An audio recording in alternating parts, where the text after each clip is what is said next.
In 1947, Joey Lomangino lost his sight and sense of smell in a freak accident that severed his optic and olfactory nerves. After a long and painful period of readjustment, he emerged in 1961 as a successful businessman, but greatly tired from overwork. His doctor suggested that he take a European vacation. So he left his home in Lindenhurst, New York, with relatives, to visit his uncle in southern Italy. Joey was not very religious at the time, and due only to his uncle's persistence did he consent to a long automobile ride that ended in San Giovanni Rotondo, where the stigmatist Padre Pio lived. This Franciscan friar, with the wounds of Christ in his hands, feet, and side, was revered as a living saint. But Joey didn't anticipate any personal encounter. After the Mass was over, he found himself in a room with some other men to receive the Padre's blessing as he passed by. As Father Pio came into the room, we all knelt down and received his blessing. And Father Pio was coming from the left-hand side of the room across the front. And all of a sudden I heard the moving of knees and all, and I didn't know what was going on. And Father Pio had his arms around me, and he started to kiss me on the forehead, and he said, "Joey," he said, "I'm so happy to see you." And my uncle told me that was Father Pio embracing me, and I was at a loss for words because I was almost the last one up there, and nobody knew I was going, not even myself. I knew I was going to Father Pio. Joey was deeply impressed, and 2 years later returned to San Giovanni. This time he decided to go to confession to Padre Pio. I went into Father Pio, into the confessional, and I knelt down on the kneeling bench, and Father Pio was sitting right in front of me. And he took me by the hand like that, and I was shocked because I thought of the American confessional, you know, with the panel. See? So when I knelt down and Father Pio had me by the hand, he told me in Italian, he says, "Joey, confess yourself." And to be very honest with you, I was embarrassed because I wasn't leading the right life. And I was just flabbergasted. I didn't know just what to say. So Father Pio took me by the hand like that, and he tells me in Italian, he says, "Confess yourself." And again, I just found it very difficult to speak to him. And then in perfect English, he said to me, "Joey," he says, "do you remember when you were in a bar with a woman named Barbara? Do you remember the sins you committed?" And in perfect English, he went right down the line and telling me the people I was with, the places I was at, and the sins I committed. And of course, I was perspiring, and but I had the grace by God to realize that if I had to endure all of that to get back to being happy, it was worth it. And I really believed that Father Pio could help me. So, of course, when he came to the bottom of all my sins, and it felt to me like 1,000 years, he said to me in Italian, he says, "Are you sorry?" And I says, "Yes, I am, Father Pio." He gave me absolution for my sins. My eyes started to roll in my head. I started to rub my eyes like this, and my head was going around. I kept rubbing my eyes, and my head kept going around. And then all of a sudden, my mind became very, very clear. And he put up a stigmata hand like this to my lips. I kissed the stigmata, and then he gave me a little smack in the face, and he tells me in Italian, "Joey, a little patience and a little courage, and you're going to be all right." I was 33 years old, and I felt like I was 16. I had a firm purpose of amendment. I was sorry for all the sins I committed in my life. And I felt so good and so clean that I just didn't want to get involved with anybody because I was afraid just by talking, I was going to lose the grace that I received. But there was still another grace in store for Joey as he again knelt with the other men to receive Padre Pio's blessing. When I had my injury up here in 1947, I lost my sense of smell. And this has been all stitched up, and this is a 3-inch fracture across the top. I not only lost my eyes, but I lost my sense of smell. So when I knelt down, to receive Father Pio's blessing, I got the fragrance of rose that comes from the blood in his hands. And when I got that fragrance, I was startled, and I went against the wall, my arms up like this to protect myself. I didn't know what it was. So Father Pio pulled down my hand, and he told me in tiny, "Joey, don't be afraid." And he touched me like this at the bridge of my nose, and my sense of smell was restored to me after being without it from the day of my accident in June 1947, which was 16 years. Joey was overwhelmed with peace and joy and did not want to leave San Giovanni. However, his traveling companion reminded him of their prearranged agreement to spend part of their vacation in a place called Garabandal. When Mario reminded me that we have to leave and go to Garabandal, I said, "Mario, how do we know it's true? Maybe it's not a true apparition, and maybe it's a trick of the devil to make me lose the graces that I just received." I says, "Let's go ask Father Pio." So he said, "Okay." So, of course, we were always given wonderful, wonderful reception by the priest at Father Pio's. And we went to him, we said, "I'd like to speak to Father Pio. Is that okay?" He said, "Oh, yes, Joe." So he made arrangements, and we came back again that day, and we greeted Father Pio in the cloister. When I knelt down, I said to Father Pio, "Father Pio, is it true that the Virgin is appearing to the 4 girls of Garabandal?" And he said, "Yes." And I said, "Father Pio, should I go there?" He said, "Yes, why not?" And that's how it happened. Because I received the assurance from Father Pio that the Virgin was appearing and that he permitted me to go, then I wasn't afraid, and I went. February 1963 would mark the first of many visits to Garabandal for Joey Lamangino. In those days, especially during the winter months, one of the only ways to get up to the village over the winding mountain road was by ox cart. Joey was not long in the village before he met the children to whom the Virgin had appeared. He was immediately impressed by their simplicity and sincerity. Conchita was to become his close friend. Joey was also impressed by the message and the need to make it known, but felt handicapped by his affliction. I said to myself, what can I do to make the knowledge of Father Pio and Garabandal better known in the world? What can I do? What can a blind guy do? I was never even in a school play. That's how shy I was. Joey returned home.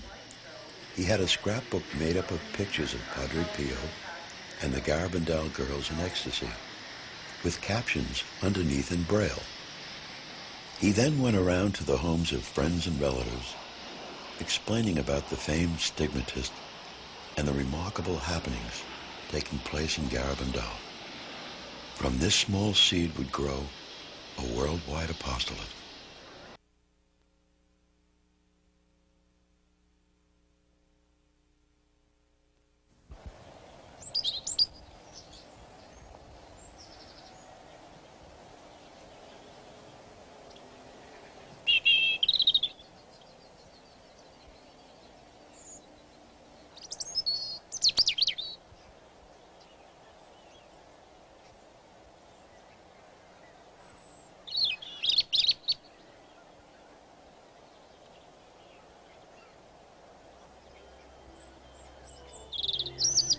The year is 1961. The place, a little village in the Cantabrian mountains of northern Spain called San Sebastian de Garabandal. 300 people live here in some 80 stone dwellings at the base of a small mountain. This village is totally isolated from others in the region and is quite primitive. The homes have no running water or heat, except that coming from the kitchen hearth. Electricity is available for only a few hours each evening. Modern conveniences, such as cars or television, simply do not exist here. In fact, there isn't a motor in the entire village. The people manage to eke out a living by raising livestock, and must walk for more than an hour to reach their pasture lands located higher up in the mountains. All the family members participate in the farm work that consists mostly in harvesting grass that is used as fodder for the animals during the harsh winter times. Although Garabandal is the poorest village in the area, it is also the most religious. Each day, one of the women goes through the streets ringing a bell to remind the villagers to pray for the dead. Every evening, the townsfolk gather in the little village church to pray the rosary and litany of the Blessed Virgin Mary.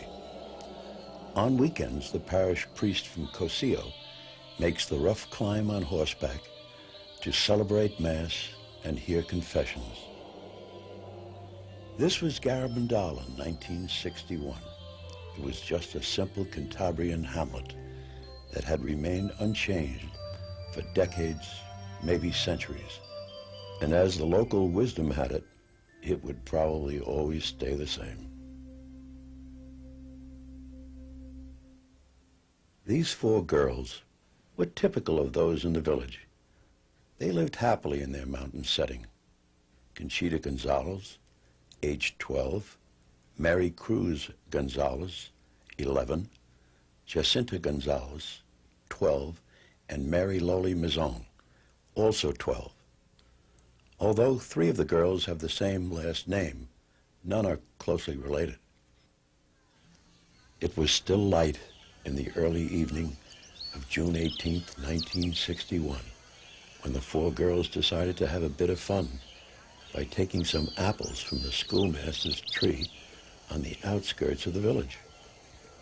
With giggles of delight, they snatched the apples and took refuge in a rocky cowpath that led up to a grove of pine trees on a bluff overlooking the village. As they sat there enjoying themselves eating the apples, they suddenly heard a sound like thunder.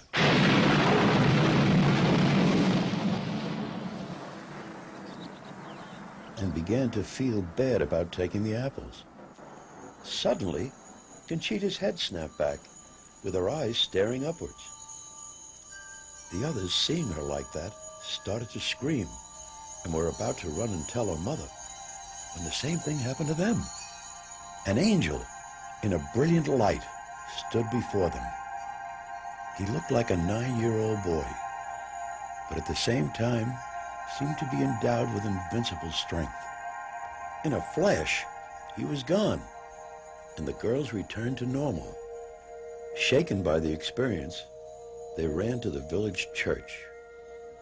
A friend saw them and asked why they were so pale. "It's because we've just seen an angel," they replied. Soon the whole town was buzzing about it, although hardly anyone believed the girls really saw an angel. Over the next several days, the girls saw the angel again, and then on July 1st, he spoke. "Do you know why I have come? It is to announce to you that tomorrow the Blessed Virgin Mary will appear to you as Our Lady of Mount Carmel." By now, news of the apparitions had spread to the surrounding districts, and on July 2nd, a large crowd awaited the girls' anticipated vision of the Virgin Mary. At about 6 in the evening, the girls were on their way to the usual place of the apparitions when they suddenly fell to their knees on the rocks. In a brilliant light, they saw a beautiful lady standing between two angels. One of the angels they recognized as the one they had been seeing. Later they learned it was none other than St. Michael the Archangel. Without the slightest fear, the girls spoke with the lady of their vision. They spoke about their families, the priests who were there, and the work they did at home or in the fields. And the lady smiled. Conchita said it was as if they were talking to their mother, who had been away on a trip and had just come back. After the ecstasy, people naturally wanted to know what the lady looked like. In her diary, Conchita gives this description. "The Blessed Virgin appears with a white dress, a blue mantle, and a crown of small golden stars. Her feet are not visible. Her hands are wide open, with the scapular on the right wrist. The scapular is brown. Her hair is long, dark brown and wavy, and parted in the center. She has an oval-shaped face, and her nose is long and delicate. Her mouth is very pretty, with rather full lips. The color of her face is dark, but lighter than that of the angel. It's different. Her voice is very lovely, a very unusual voice that I can't describe. There is no woman that resembles the Blessed Virgin in her voice or in anything else. But there was a purpose behind the Blessed Virgin's appearances to the four girls. She wanted to use these simple, unpretentious children to deliver an important message for all mankind. But being the gentle and loving mother that she is, she would do it in her own way. On her second visit, she came with her child, and the young girls were filled with joy when they saw the smiling infant.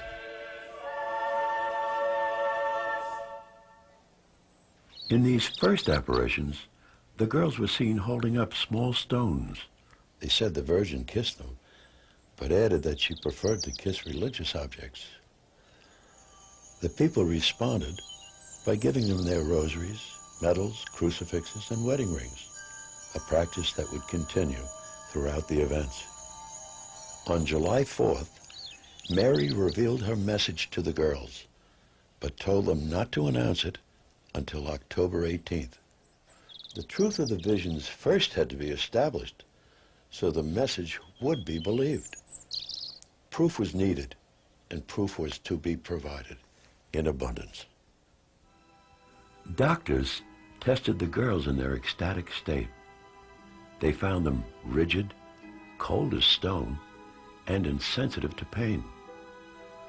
They also experienced an incredible weight change. 2 men could barely lift one girl from the ground, while the girls lifted each other easily so they could kiss the lady of their visions. The girls knew when they were going to see the apparition by a series of 3 interior calls that got progressively stronger. After the last call, they ran off filled with joy to their heavenly rendezvous. The calls came at all hours of the day or night, but if the girls went to bed, then the Virgin would not come. Conchita had to stay up late many nights awaiting the Virgin's final call. Toward the end of July, the tempo of the visions increased to 2 or more in a single day, with each ecstasy lasting anywhere from 10 minutes to several hours. The girls' faces became transformed with an unearthly beauty. Some observers were so affected that they had difficulty looking at them. August began with new phenomena. As the girls knelt in ecstasy, they could at any time suddenly flop over backwards until their heads were touching the ground. Sometimes they fell in perfect unison, forming beautiful sculptures. But their clothing was never immodestly ruffled or unbecoming. At other times, they fell straight over backwards, hitting the floor with a thud to the horror of onlookers. But they were never hurt and would get up without the support of their hands or arms. They began walking in ecstasy, either frontwards or backwards throughout the village, with their eyes fixed above the whole time. Notice how Mary Lowly's foot carefully avoids a protruding stone. Sometimes they moved so fast that not even the young men of the village, running at full speed, could keep up with them. Afterwards, they were neither tired nor perspiring, and their pulse rates were normal. During these ecstatic flights, they were able to come to a dead stop, defying the laws of physics, whereas those trying to keep up, carried by momentum, went running right past them. The girls always carried crucifixes in their hands, which they offered to the bystanders for veneration. They never knew who was kissing the crucifix, because in ecstasy, they couldn't see anyone except their vision and themselves. At the Virgin's command, they would hold out the crucifix to whoever Mary wanted to kiss it. After one ecstasy, Conchita learned that everyone who had kissed the crucifix was a priest dressed in civilian clothes.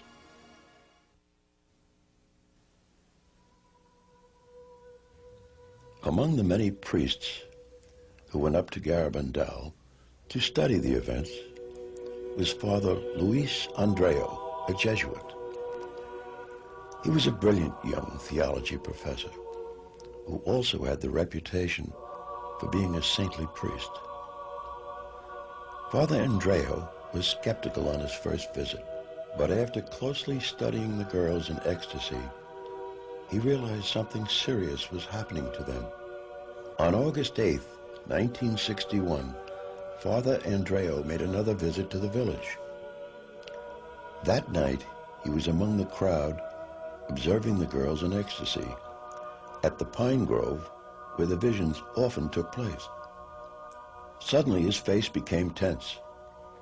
Beads of perspiration formed on his brow, and he cried out, "Milagro! Milagro! Milagro! Milagro!"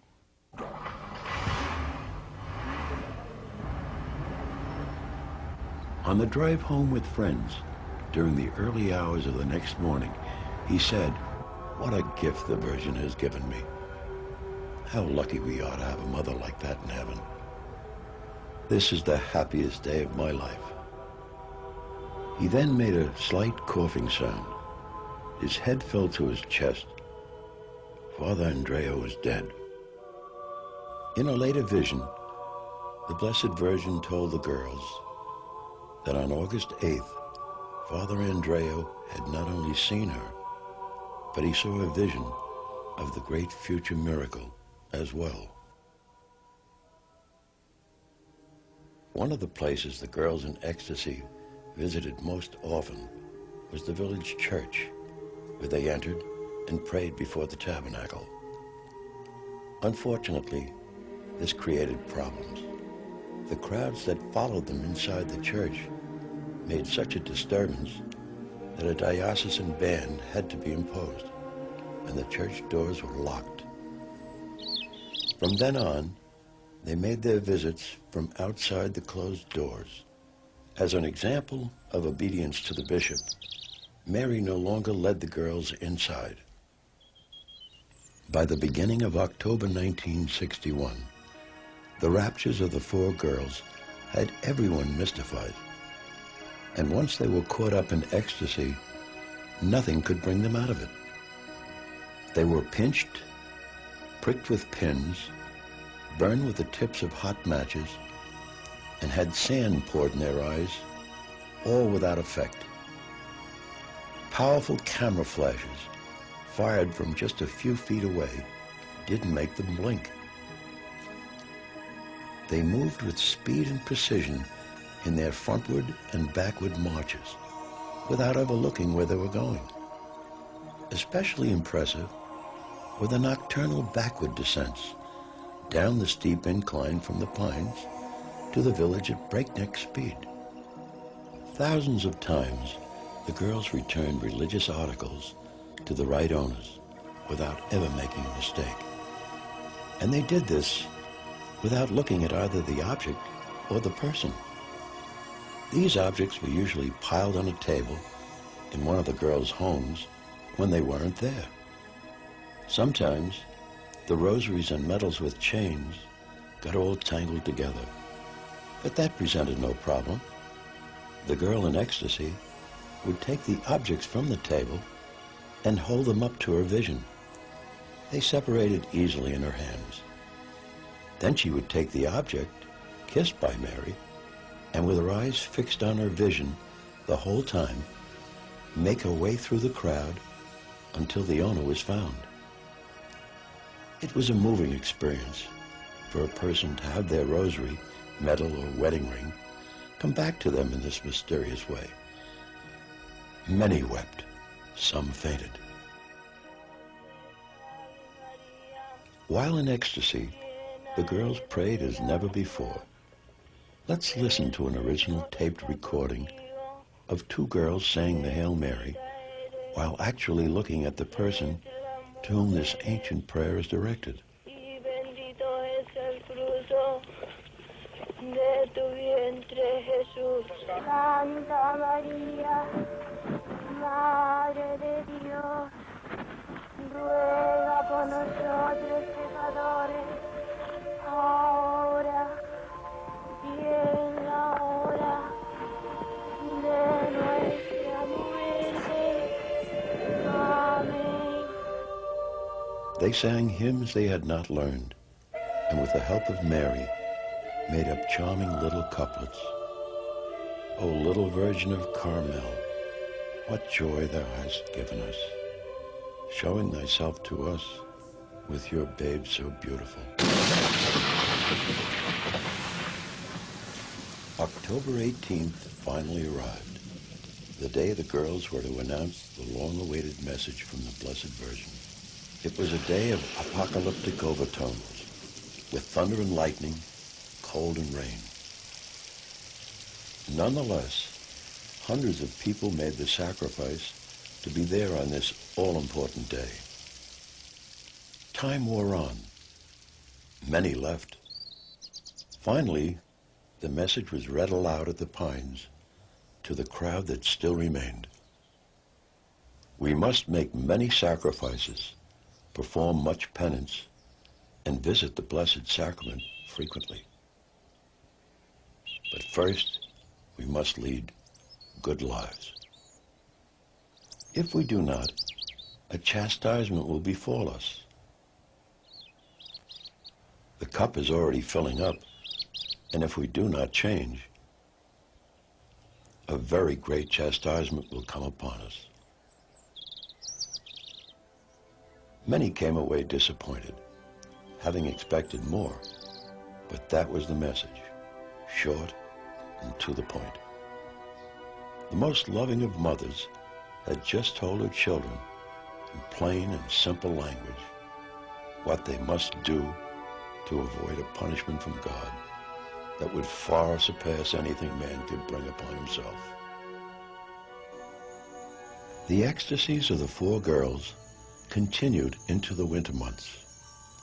At all hours of the night, regardless of weather conditions, the calls came. The Blessed Virgin was deadly serious about the penance and sacrifice she asked for in her message.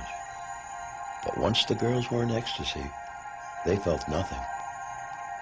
In one heavy snowstorm, ridges of snow formed on Conchita's outstretched arms.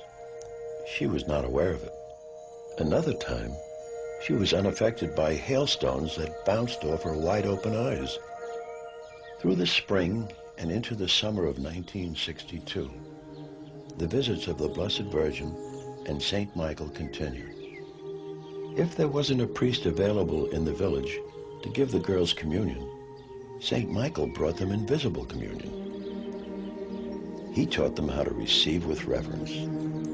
Preparation came first, then communion, and finally Thanksgiving. But priests were skeptical about these invisible communions. How could they receive communion from an angel when only a priest had the power to consecrate? The girls asked the Blessed Virgin. She told them the angel took the host from tabernacles on earth. There wasn't a place on earth that remotely compared with Garabandal at this time. The Blessed Virgin seemed to take possession of the entire village. She led the girls in ecstasy down every street. Sometimes they sang the rosary as they marched along, with the people joining in. Every home was visited. When the girls in ecstasy came to a house where someone was sick in bed, they would kneel and pray and offer the crucifix to the sick person. If they came to a home of a widow, they would recite prayers before a picture of the deceased or make the sign of the cross on the pillow of the vacated bed. They would also go to the cemetery and extend the crucifix through the bars of the gate. In this little Spanish mountain village, events of the greatest significance were unfolding. Although no one realized it at the time, the Blessed Virgin Mary was preparing us for the storm that was about to break upon the church. She had come to personally reaffirm all the church holds and teaches.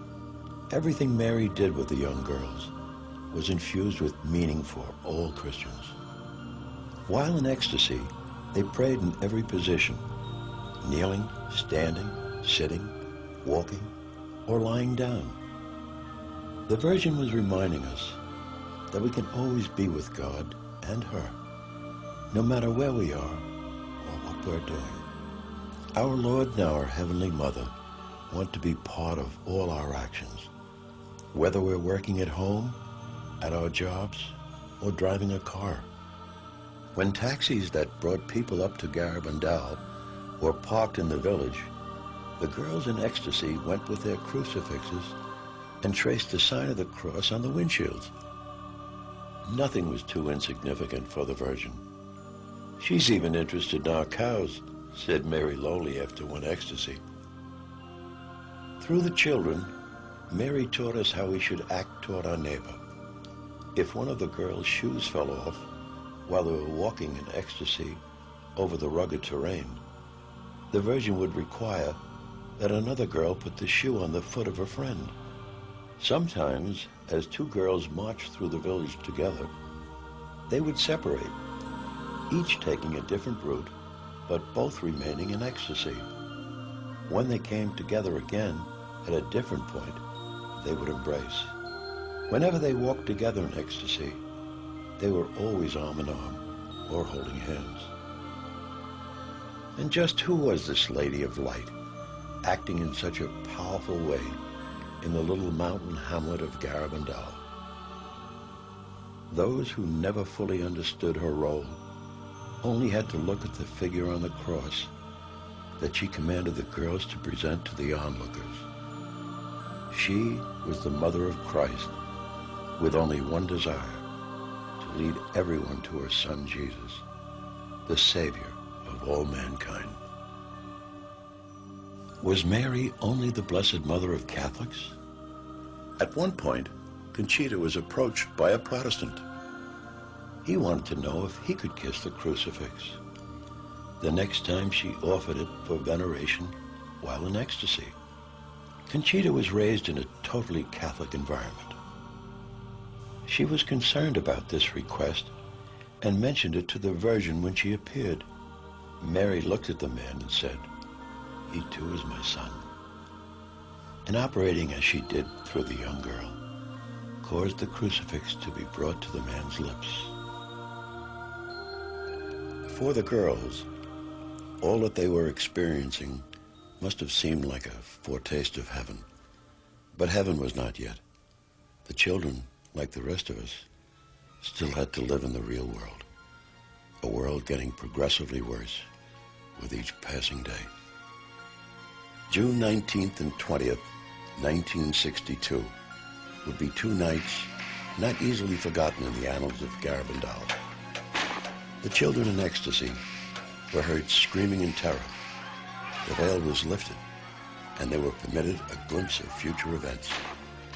They saw turmoil everywhere, with the church being persecuted in a world dominated by communism. Just as things were at their worst, they were told that a supernatural warning would be sent by God that would be seen and felt by everyone on earth. Then, even though they were in the presence of the Blessed Virgin, they became terrified as they saw scenes of the future chastisement that God would send if the world did not change after the warning and miracle. Although some distance from the girls, as the Virgin had requested, the villagers who were there, and that meant just about everybody, were so shaken by the girls' cries that on the following day, the whole town went to confession and communion.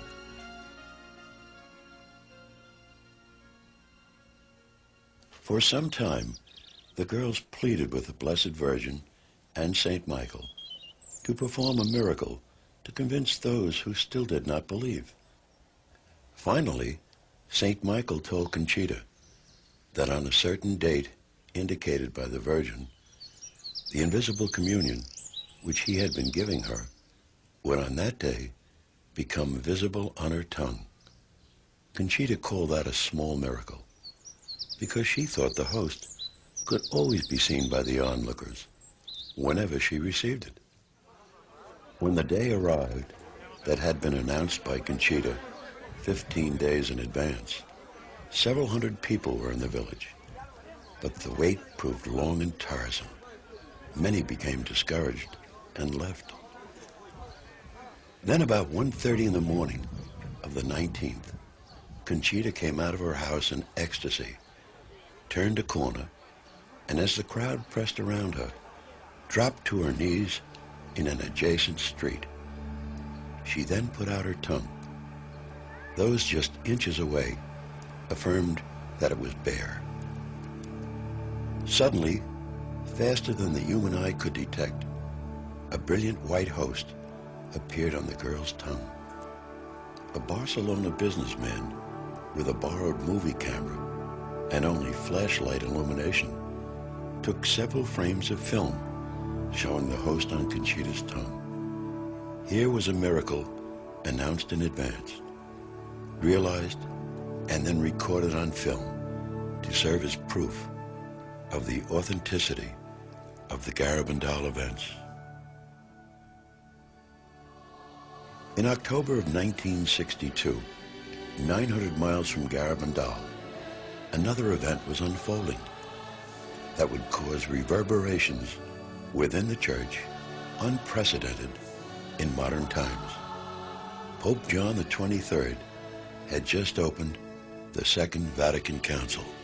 The natural question arose, was there any relationship between this monumental ecclesiastical event and the remarkable happenings taking place in the tiny mountain village of northern Spain?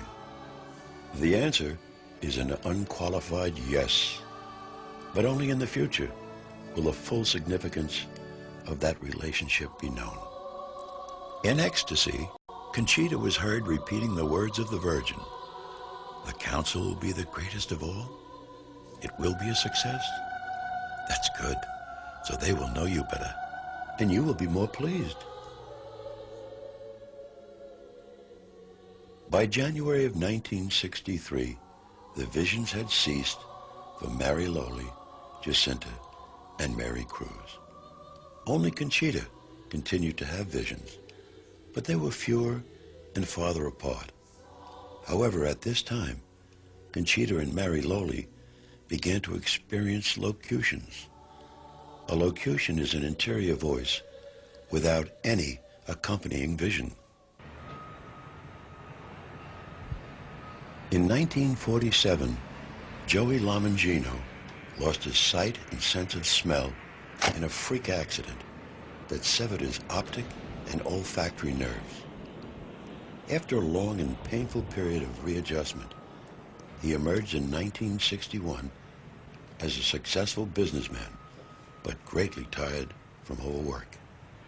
His doctor suggested that he take a European vacation, so he left his home in Lindenhurst, New York, with relatives to visit his uncle in southern Italy. Joey was not very religious at the time, and due only to his uncle's persistence did he consent to a long automobile ride that ended in San Giovanni Rotondo, where the stigmatist Padre Pio lived. This Franciscan friar, with the wounds of Christ in his hands, feet, and side, was revered as a living saint.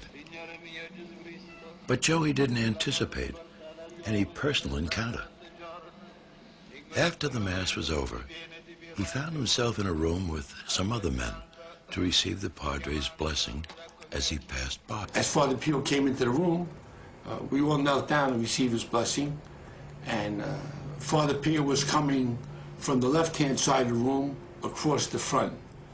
And all of a sudden I heard the moving of knees and all, and I didn't know what was going on. And Father Pio had his arms around me, and he started to kiss me on the forehead, and he said, Joey, he said, I'm so happy to see you. And my uncle told me that was Father Pio embracing me, and I was at a loss for words because I was almost the last one up there, and nobody knew I was going, not even myself. I knew I was going to Father Pio. Joey was deeply impressed, and 2 years later returned to San Giovanni. This time he decided to go to confession to Padre Pio. I went into Father Pio, into the confessional, and I knelt down on the kneeling bench, and Father Pio was sitting right in front of me. And he took me by the hand like that, and I was shocked because I thought of the American confessional, you know, with the panel, see?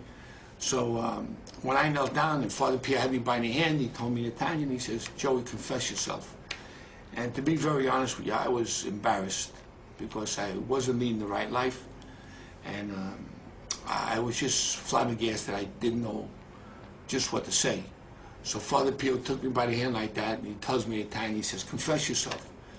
And again, I just found it very difficult to speak to him. And then in perfect English, he said to me, Joey, he says, do you remember when you were in a bar with a woman named Barbara? Do you remember the sins you committed? Then in perfect English, he went right down the line and telling me the people I was with, the places I was at, and the sins I committed. And of course, I was perspiring, and but I had the grace by God to realize that if I had to endure all of that to get back to being happy, it was worth it. And I really believed that Father Pio could help me. So, of course, when he came to the bottom of all my sins, and it felt to me like 1,000 years, he said to me in Italian, he says, are you sorry? And I says, yes, I am, Father Pio. He gave me absolution for my sins. My eyes started to roll in my head. I started to rub my eyes like this, and my head was going around. I kept rubbing my eyes, and my head kept going around. And then all of a sudden, my mind became very, very clear. And he put up a stigmata hand like this to my lips. I kissed the stigmata, and then he gave me a little smack in the face, and he tells me in Italian, Joey, a little patience and a little courage, and you're going to be all right. I was 33 years old, and I felt like I was 16. I had a firm purpose of amendment. I was sorry for all the sins I committed in my life.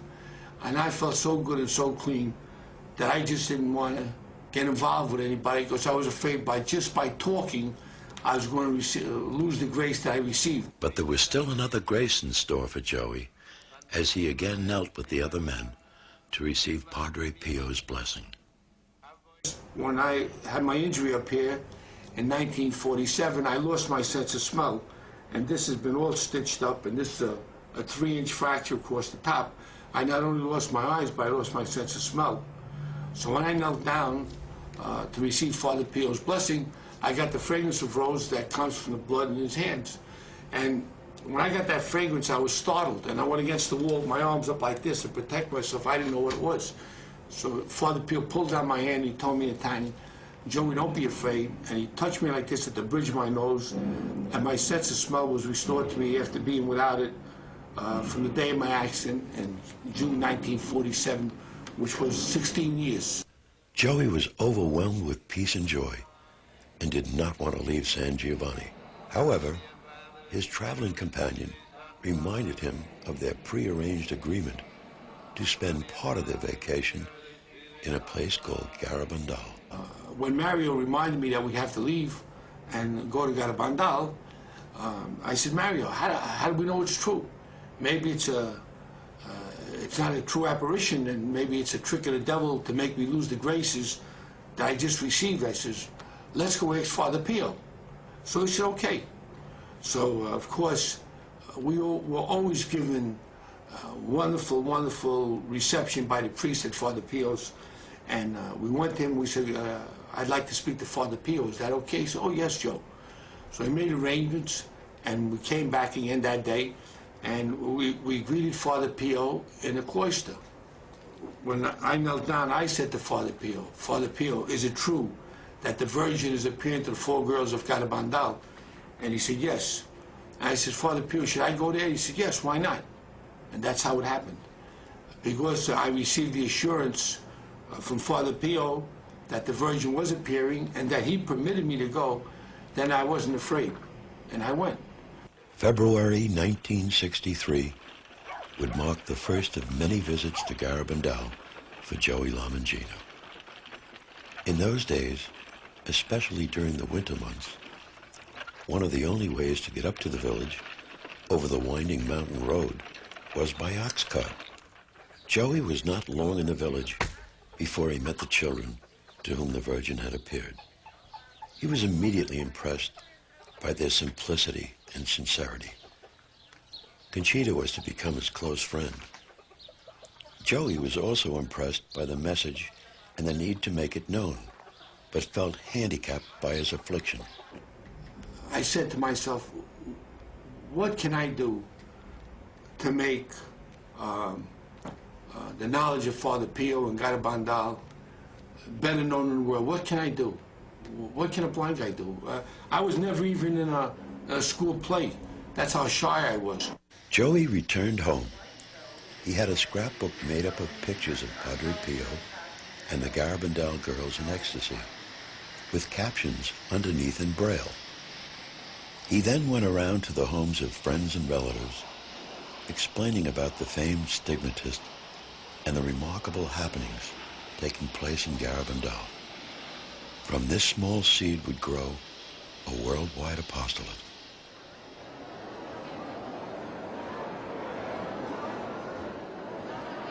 At the beginning of June 1963, Conchita stunned her listeners with the prophecy that after Pope John the 23rd, there would be only 3 more popes, and then it will be the end of our times, but not the end of the world.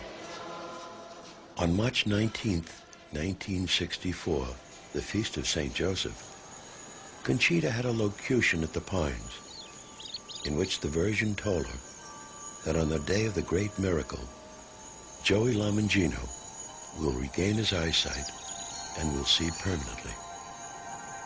On July 18th, 1964, Conchita had another locution in which he was told that on the day after the great miracle, the body of Father Luis Andreo will be found incorrupt in his grave. January of 1965 opened for Conchita with a 2-hour ecstasy at the Pines, in which the Virgin revealed the nature of the warning to be sent by God to purify the world in anticipation of the great miracle to follow. She also told Conchita that because the world had not responded to her first message, she would give a second and last one on June 18th, 1965, through the intercession of St. Michael. Let us now take a look at the great prophesied events of Garabandal. First will come the warning. It will be seen in the sky and then felt interiorly by everyone on earth.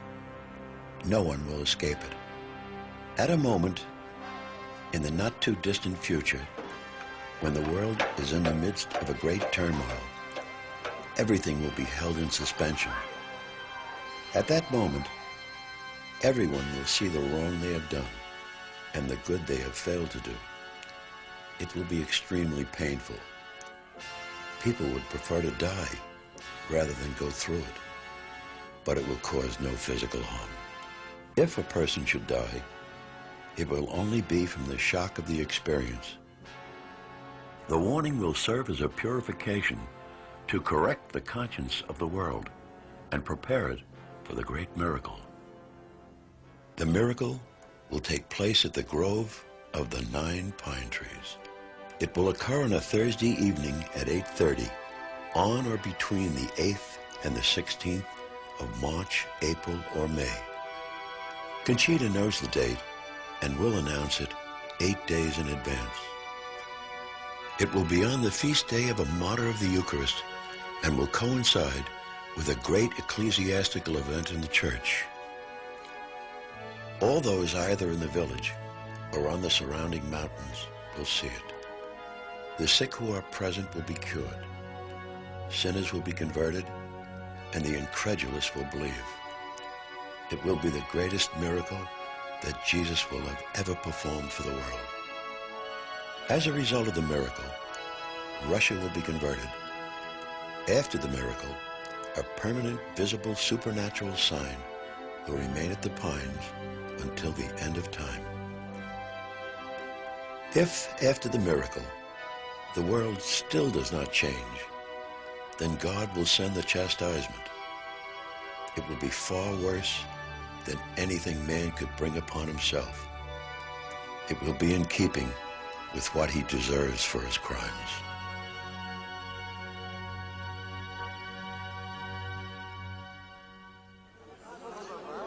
On June 18th, 1965, thousands of people filled the tiny village of Garabandal to witness Conchita's ecstasy and hear the Virgin's second and final message. Once again, the crowd would have to wait. Late at night, Conchita went into ecstasy. She held out the cross for 3 people to kiss. Saint Michael then gave her the Blessed Virgin's second and final message. As my message of October 18th has not been complied with and has not been made known to the world, I am advising you that this is the last one. Before, the cup was filling up. Now, it is flowing over. Many cardinals, many bishops, and many priests are on the road to perdition and are taking many souls with them. Less and less importance is being given to the Eucharist. You should turn the wrath of God away from yourselves by your efforts. If you ask his forgiveness with sincere hearts, he will pardon you. I, your mother, through the intercession of Saint Michael the Archangel, ask you to amend your lives. You are now receiving the last warnings. I love you very much and do not want your condemnation. Pray to us with sincerity, and we will grant your requests. You should make more sacrifices. Think about the passion of Jesus. November 13th, 1965 was a day mixed with joy and sadness for Conchita. The Virgin appeared with her child to the teenager, but it was to be for the last time at Garabandal. As Mary had already indicated, this was to be a special apparition for kissing religious objects, and Conchita had many with her. After kissing the articles, the Virgin said, "Through the kiss I have bestowed on these objects, my son will perform prodigies. Distribute them to others. Talk to me, Conchita. Talk to me about my children. I hold them all beneath my mantle.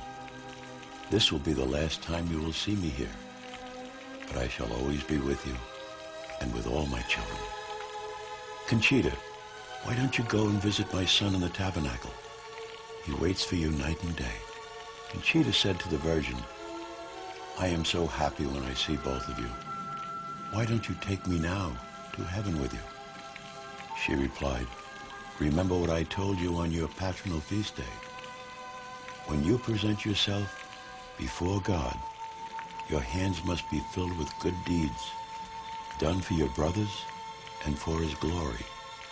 At the present time, your hands are empty." It was all over. The happy moments when Conchita had been with her heavenly mother and the child Jesus had passed. Although she still felt their presence, she said, "They have left my soul filled with peace and joy and a great desire to overcome my faults and to love with all my strength the hearts of Jesus and Mary, who love us so much." What the Blessed Virgin said about the kissed objects has come true. Cases of physical cures and other favors continue to be reported from different parts of the world. Many have come from a medal that Conchita gave to Joey Lamangino. It's been venerated by thousands of people the world over during Joey's many years of apostolic activity. And what does medical science have to say about the Garabandal events? More than 40 doctors examined the girls at different times.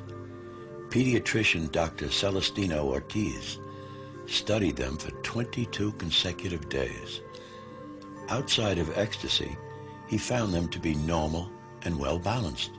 And of their ecstasies, he said, to keep silent would be true scientific cowardice. We do not find any convincing explanation for such phenomena. Dr. Ricardo Punzernau was internationally known as a neuropsychiatrist right at the top of his profession. He performed the most extensive tests on the girls over a 12-day period. His conclusions? The quantity and the quality of the phenomena ruled out any natural explanation. He said, from a strictly scientific point of view, one cannot deny the possibility of a supernatural cause in all these phenomena. Another prominent psychiatrist connected with the events is Dr. Luis Morales. In 1961, he had his own clinic in Santander, and the bishop appointed him chief medical examiner of a commission formed to study the reported apparitions. At the time, he did not believe the events to be of supernatural origin. Later, this same Dr. Morales made headlines when he reversed his original position. On May 30th, 1983, he gave a public lecture with the bishop's permission in Santander's largest conference hall. To the overflow crowd, he gave his reasons why he believed the Garabandal apparitions were genuine. From the earliest days of the apparitions, the girls wanted to enter the religious life, but it was not to be. While attending the boarding school of the Carmelite missionaries in Pamplona, Conchita had a locution with Jesus. He told her it was not his desire that she become a religious, but that she stay in the world to speak about Mary. Today, all four visionaries are married. Conchita, Mary Lowley, and Jacinta are married to Americans and live in the United States. Mary Cruz remained in Spain, and in 1971 married Ignacio Caballero. They now live in Avilés and have 4 children. In 1973, Conchita married Patrick Keener of New York, where they now live with their 4 children. In 1974, Mary Lowley married Francis Lafleur of Massachusetts. They have 3 children.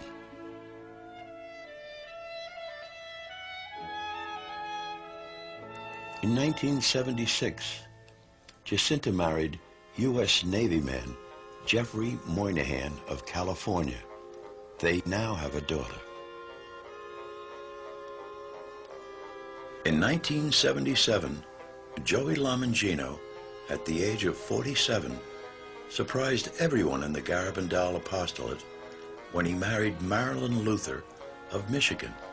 They now have 2 sons, Joseph and John.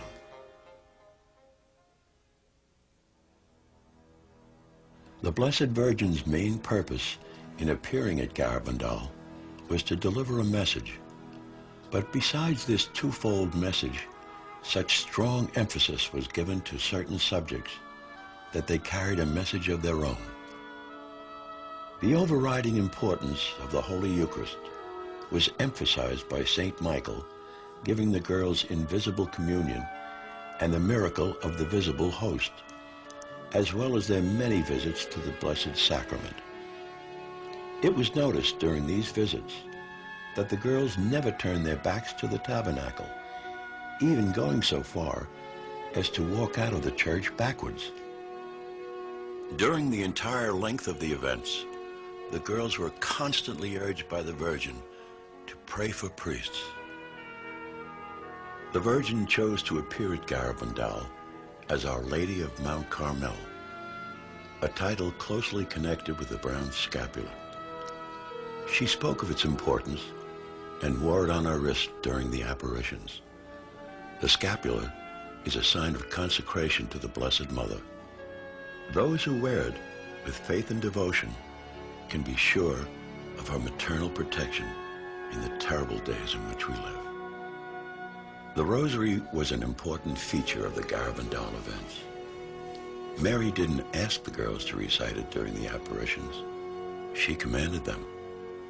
She first taught them the mysteries and how to say the prayers slowly, thinking about the words. Once they learned it properly, she only joined in at the Glory Be. The significance of sacramentals, such as crucifixes, rosaries, medals, and wedding rings, was dramatized by the Virgin's desire to kiss them and impart to them special powers of healing and conversion. The message of Garabandal is heaven's solution to the crises of today. Now it is up to us.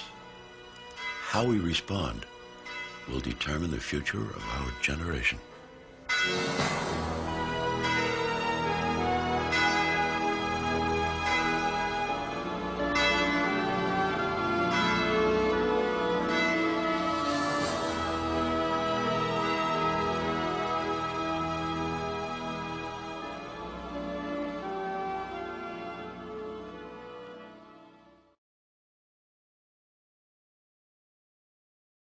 When we see the Blessed Mother, she has so much light. We don't see nothing around us. We don't feel where we are. Then all the time we look up to her. And she spoke to you? Yeah, she spoke to us. To me, I feel when I see her, it's like it's one friend you see for so long. She talked us right away. She said, "Hi, Conchita." And she said, "Hi, Conchita." Yeah, in Spanish, hola, Conchita. And she talked to all the girls, and then we talk about everything happened to us, and from the time we see the angels, we tell her everything we do in the farm, like... Were you frightened? No, I tell you, it's like we see one Godfrey and we don't see for so long. It's better I say it's like my mother. I don't see for so long, I feel like I know her before.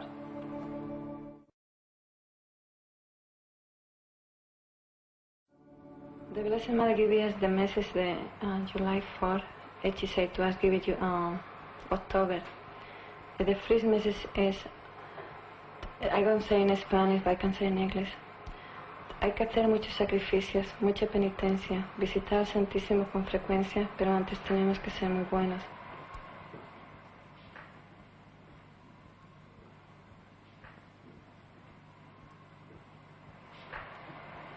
Ya se está llenando la copa, y si no cambiamos, vendrá un castigo muy grande.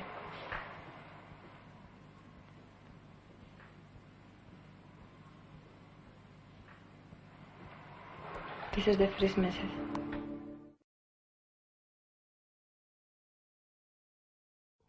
You can be all over in the world, you can be any place, you can be, in the aeroplanes, you can feel that aviso, you can be direct from God. No man can do it on any explication, human way you can explain how, the aviso. And you can feel inside you, and you can see with your eyes, but they don't go hurt you. It's not going to hurt you? No. To me, it's like two stars, what you call crash. Yes. Like two stars in the crash, they make a lot of noise, a lot of light, but they don't fall down.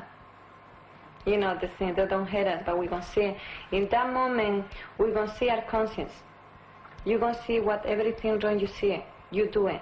You're going to see everything wrong that you're doing? And you're going to see everything good, you don't do it. Everything good that you're not doing? Yeah. The miracle she going to send to us, the purpose is to let us know the message she tell us is what she want to be done. That she want to save us. If she think we see the miracle, then we're going to change our lives.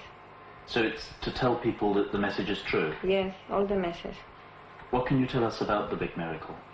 Well, the only thing I can tell is going to be in my village, the miracle. Because something going to happen in my village. In Garabandal? Yes, everybody is there around the village. Can see it. The people sick going to be there, going to be cured. The Blessed Mother said, los enfermos sanarán. The sinners going to be converted.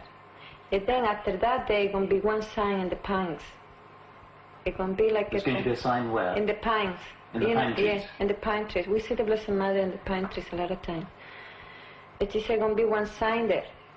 And she tell us the sign going to be there forever. Like for example, this dog going to be there, like maybe the rayo del sol. Something we can see is only from God, going to be there forever. Do you know what sort of sign? I know the sign, but I don't know, I can't explain. I know you can see it, you can take pictures, but you can touch, you can't palpar. Feel it? You can feel it. So it's like a bright light? Yes, something like that. And it's going to be there forever. That sign will stay there? Yeah, forever. And this big miracle, do you know when it's going to happen? Yes, I know the year going to be happening, I know the day, but the Blessed Mother said tell 8 days before. So you know the date for the miracle? Yeah. 8 days before it? I don't tell to everybody. You'll tell everybody? Yes. If the miracle doesn't come? I hope that this won't happen. Now I'm coming. But today, you believe it will come? Yes, I believe very strongly it's coming. No, I never, I think, tell them. And you believe that your visions of the Virgin Mary were true? I believe I see the Blessed Mother, and I believe I see the angel. Then the Pope is coming and say, no, you don't see the Blessed Mother, this is not the Blessed Mother. Then I say, I see the lady, beautiful lady. I see a beautiful angel, look like an angel. You know, don't you, that many people have delusions. They imagine that they see things. Yeah. Do you sometimes worry that maybe you have had a delusion? I don't worry about that. Before I worry when that doubt. But then we had the doctor, they do all kind of, they studying in us. They studied you? Yeah. They say we are normals. They say you're normal? Yeah.